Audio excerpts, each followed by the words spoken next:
We're so glad to be here with Maryam Ghaznavi.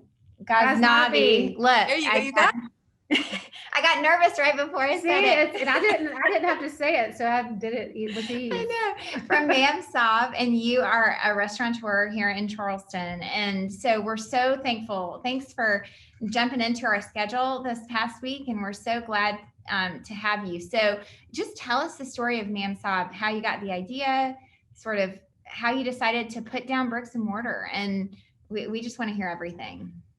Oh, wow. Thank you for having me. You guys are doing an amazing job, by the way.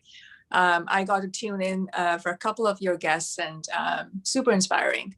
So as far as MAMSAB is concerned, I used to be, my husband and I, we moved to Charleston about 17 years ago. I'm born in Pakistan. I spent half of my life in Saudi Arabia. I went to school over there with my family. And then I met my husband in Toronto. We got married, and then we came to US. So that's kind of in a nutshell our travel history. So definitely have picked up, I definitely call myself like a mix of Pakistan, Saudi Arabia, a little bit of Canadian, and definitely now just as much an American as well. So I was, when I moved to US, because of our green card situation, I wasn't permitted to work. So what I was doing is I was still flying back to Canada to continue my bookkeeping business that I had for law firms. And then I stopped doing that. I had kids. Now we have two kids, one 8 and one 11. And then I started teaching about 4 years ago. I started teaching at a Montessori where my kids used to go. But like the passion for cooking and cooking for friends and family was always there, especially because, being away from your home country, your home, your mom, your family, and not having a lot of exposure and that kind of cuisine represented in the city you live in for, over 15 years, there's definitely a lack. And now having kids as well, introducing them, it definitely felt like a void was getting bigger and bigger. So I it was born out of passion. So about 2019 is when we're friends with Michael Shemtov and Melody Shemtov, the owners of some wonderful restaurants here in Charleston. And they were doing pop-up series, local, giving opportunities to new concepts. And we met them, and there was an opportunity that opened up, and literally we jumped on it. I looked at my husband and said, well, that's exactly what I wanted to do. And within 2 weeks, he made it happen. Like we had from 0 to 1,000, we went in about 14 days. And we did our first pop-up in a local cafe over here. It was phenomenal success. And then we just, from there on, I was still teaching. So whenever I would get like a long weekend or something, instead of going on a vacation with my kids and family, I would do a pop-up. And, it was like, again, my husband, everybody, all in, all hands in, and doing a pop-up over a long weekend. And multiple ones we had done by right before the pandemic hit.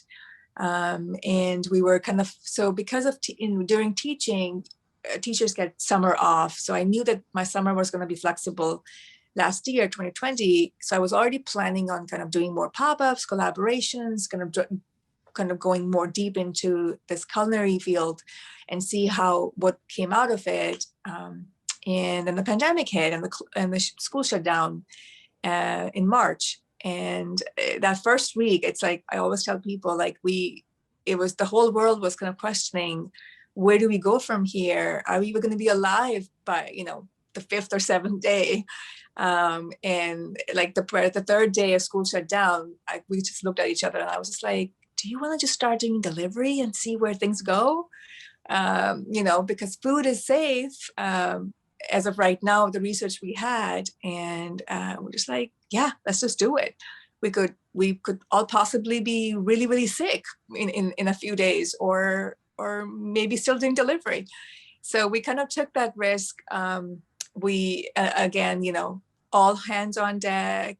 We came up with the most unique delivery model that I haven't seen so far, at least locally.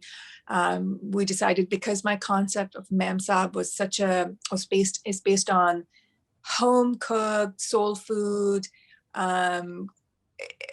mixed with some street food, but still very homey aspect of it. So we came up with a delivery model where you couldn't really, it wasn't the same menu the entire week or the month. We actually launched a brand new menu every single morning, a very mini menu, like a couple of appetizers and a couple of mains.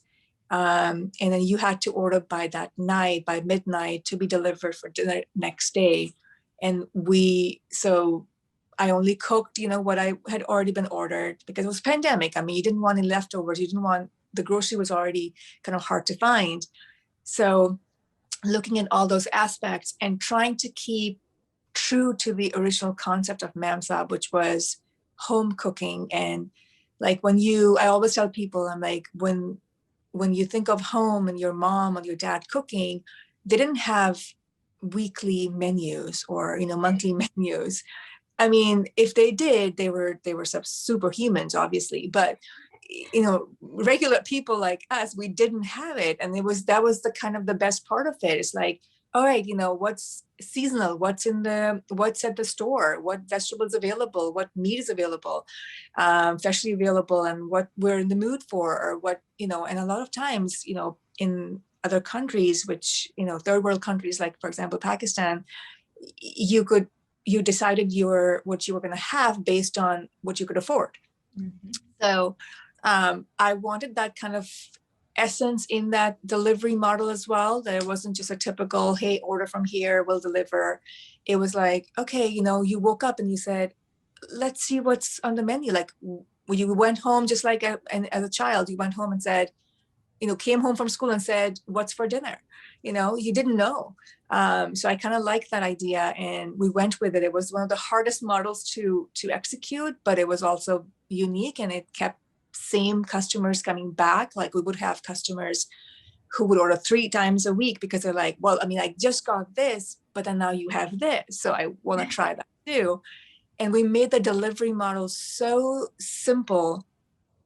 Again, reminding everybody that we launched this in the midst of pandemic, in the early days where actually we didn't even know what that meant for regular people, or kids or older people. Like we didn't know anything about any of that. So it was really hard all the elements were unpredictable. So to do something like this was a pretty big endeavor. But it really, that's why we paid a lot of attention to make it as predictable as possible, because everything else in your world and everybody's world was chaotic. So we wanted to make sure that it was simple to order. It wasn't like, hey, if you woke up this day and if you were within this time frame and if you were living in a certain zone and it was that time of the week, then you can deliver. You can get a delivery. It was basically just, we have this range, area zone that we can deliver to.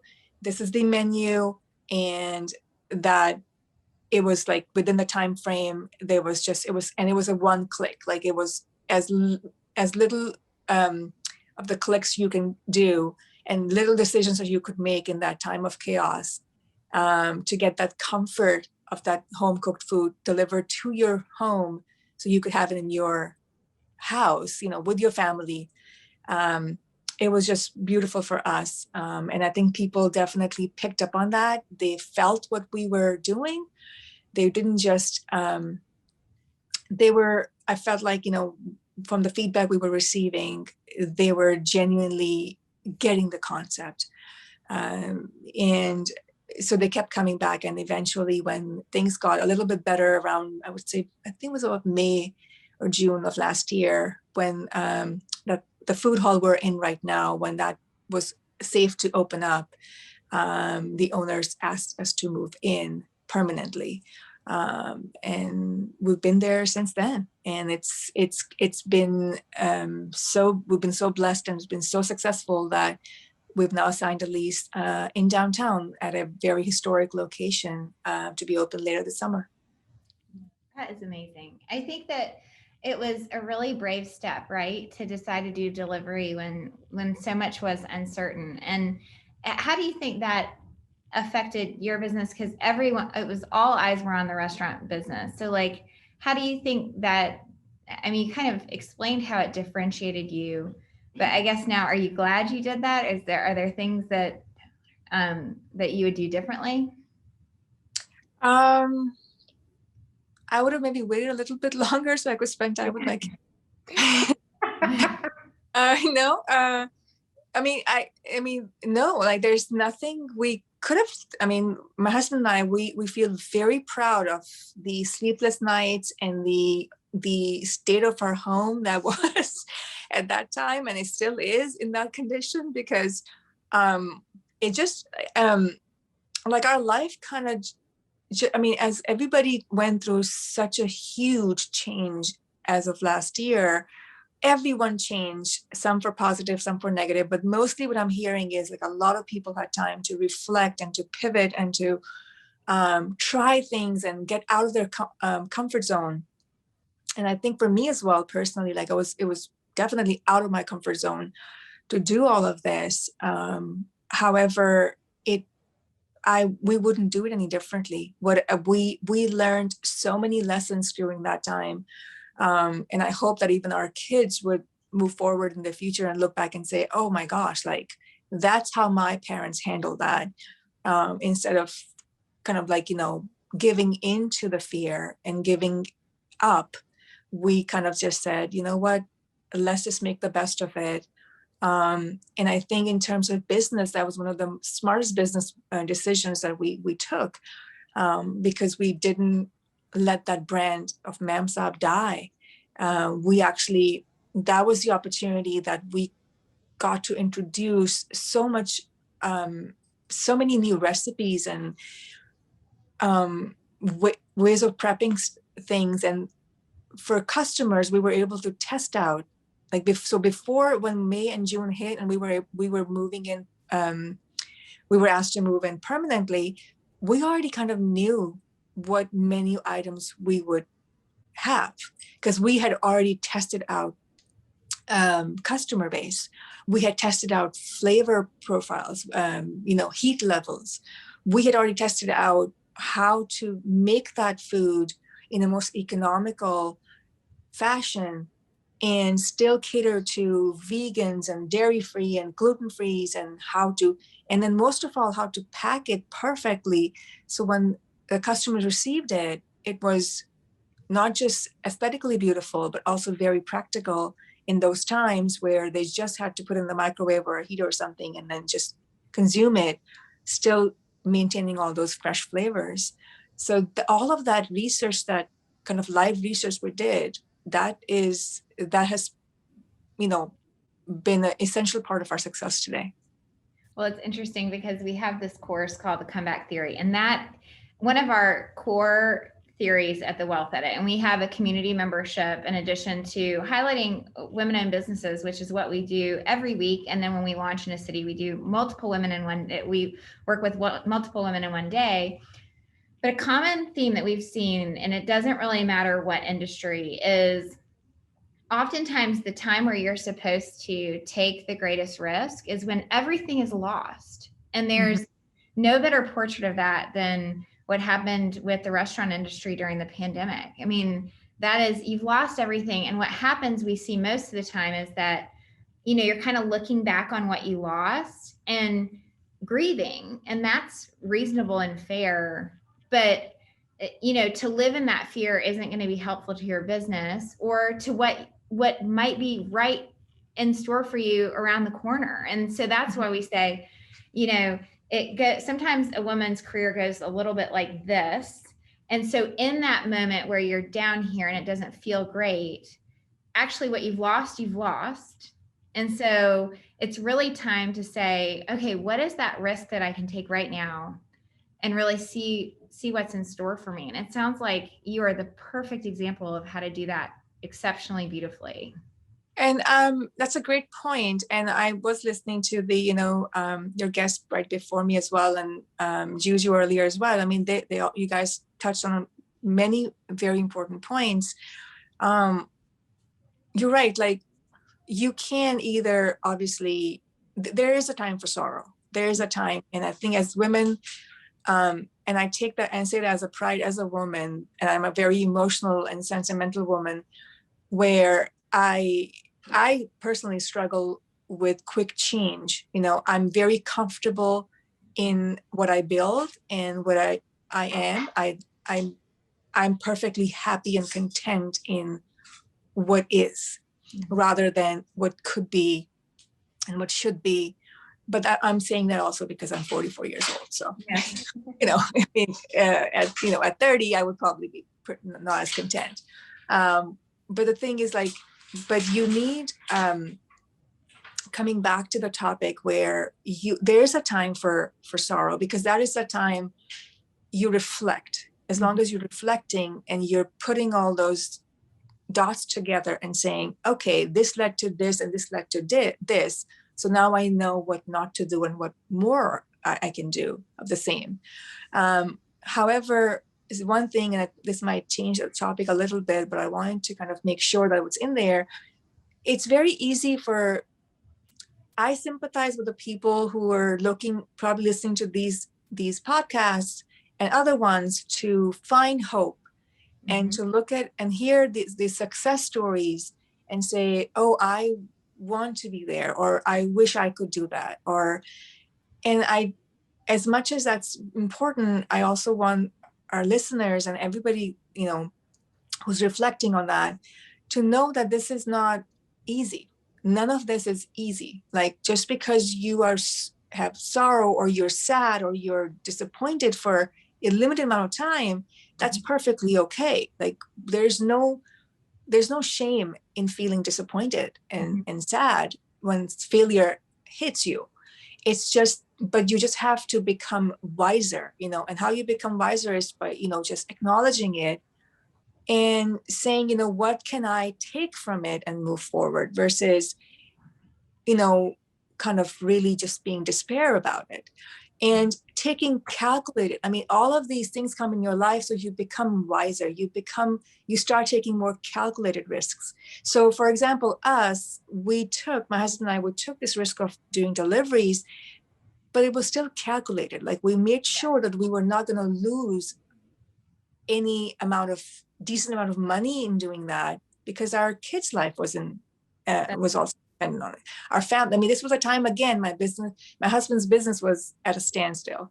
But I was still on payroll. So as a teacher, so at least I had some of that security. I had good, medical benefits. So again, it was a calculated risk. Obviously, being foolish with money is not an option. You have to, no matter how disappointed you can be, you still have to realize that things have to make business and financial sense just to do it. Yeah, that's so interesting. I mean, that is dead on point, but it's, as we've had all our interviews today, we were sort of talking over lunch some of the themes that have kind of arisen throughout the day, which always happens. And one of them today is that, we talk about empowering women to make these leaps and these choices and to learn, but there is definitely, a component to being wise about the decisions that you make, and acknowledging, one, that you do need to be prepared. You need to be thinking through, what can I afford at this point? What calculated risk can we take right now? And how far can we go with this? And I love hearing you say that, because it's a part of being wise, and it's part of being any type of successful business person. But another thing that you touched on a little bit earlier was also that it requires hard work, and to acknowledge that up front and to be prepared for it. But especially like coming out of a grief moment or coming out of something hard, that oftentimes, like, we tell ourselves that we shouldn't have to do hard now because we've been through something really bad, or I can't handle hard right now because, and I mean, I've been in both of those places myself in my life. But what I found was like acknowledging, okay, this is going to be hard, but I really think it is what I am like being called to do next. You know, this is where my heart is pulling me. Like the hard is actually life giving, you know, and I can see that with you. I mean, like, yes, this has been hard. It seems like your entire family is involved and working together, but it is also bringing you a lot of joy. And I can see that as you Absolutely. speak. That's the thing. Like, I mean, that's such an important word, like hard. Like every good thing in life is hard. Like nothing, like it just is. I mean, you give birth to a baby. That's one of the hardest things you do. Yeah. I So mean, true. like that's just you can't avoid that. There's nobody who can make that process any easier, than it is. Every woman goes through that. So there's the hardship is, I mean, the hardship a lot of times should result in just as much of the gratification, ideally. I mean, that doesn't happen in life all the time, but I mean, I'll give you an example. For example, right now, in the beginning, it was hard in different ways, like hard because I didn't know enough. So there's different kind of hardships you go through it when you start something, when you launch something, when you take a huge risk which you have never taken before. You jump into a food and bev industry that you know nothing about. And like I just enjoyed cooking in my house and for my family and for friends, and that's all I knew. I didn't know anything about how to scale it up and how to make sure it was presented all the way from your kitchen to somebody else's house and possibly next day. How does that transfer of food will take place, and how to perfect that technique.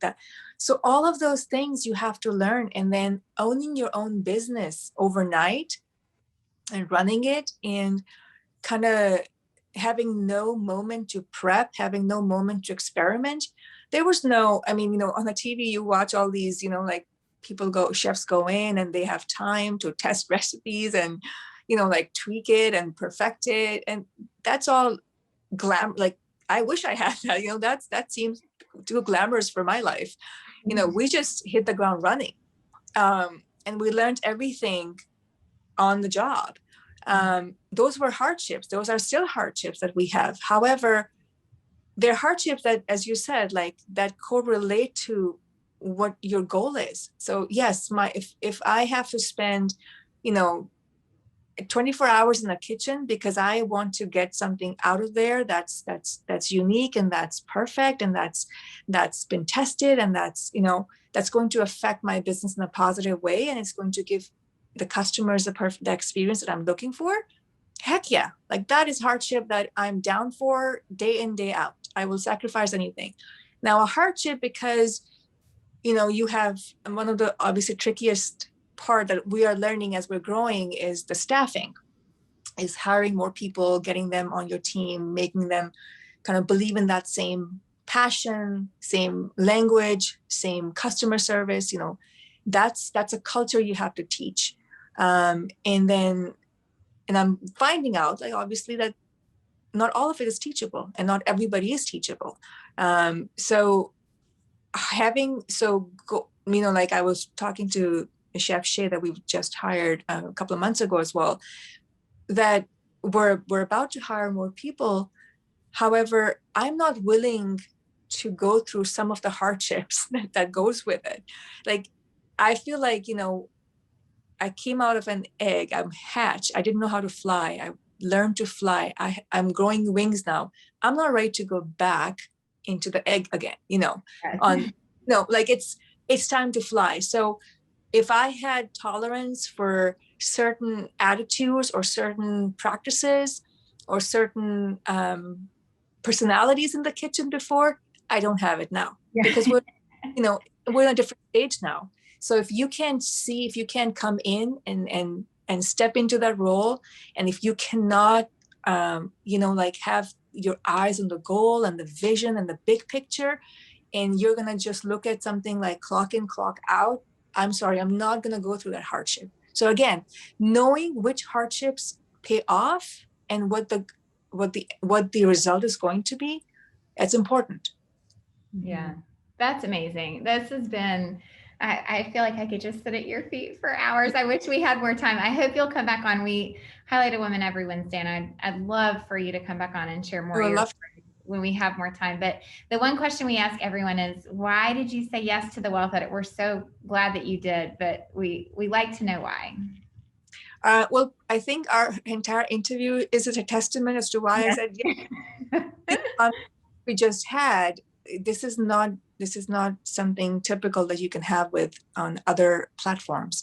So I do think that you're bringing in a very important point of, and I want to listen more too. I'm not as knowledgeable yet on what you guys do overall. However, whatever I've heard and I've spoken with, I'm very glad you're doing it, because these are not your typical questions of, just feminism or just, women empowerment. These are much deeper human, like everyday questions every day. This is something that men, women, any age alike can relate to and learn from. And I feel like, talking about wealth, it's for a woman, especially a woman of color who comes from a completely different culture, where women, the world looks at my country, for example, Pakistan, and I grew up in Saudi Arabia too. So similar, the world looks at it thinking that, oh, the women are not allowed to be progressive or to earn or to be the main breadwinner. That may have been the case before, but it's a cultural thing. It is not it's not a religious, or it's a cultural habit. It's a trend that is there. But I come from a culture where I'm not expected to. I don't like the word of we're not allowed to, or we're not, but I'm not expected to. So a woman from my culture, from my background, being able to run a business, go to building wealth and being business savvy and becoming one of the breadwinners of the house, it is essential. It is something that gives me security besides empowerment. And it shows my daughter and my son that this is what it should be like. Yeah. I love that. Thank you so much for sharing. I know. We've so enjoyed glad this to know time. you. I know. And hopefully we will see you again soon. We appreciate it. Thanks, Absolutely. Maryam. Okay, bye-bye.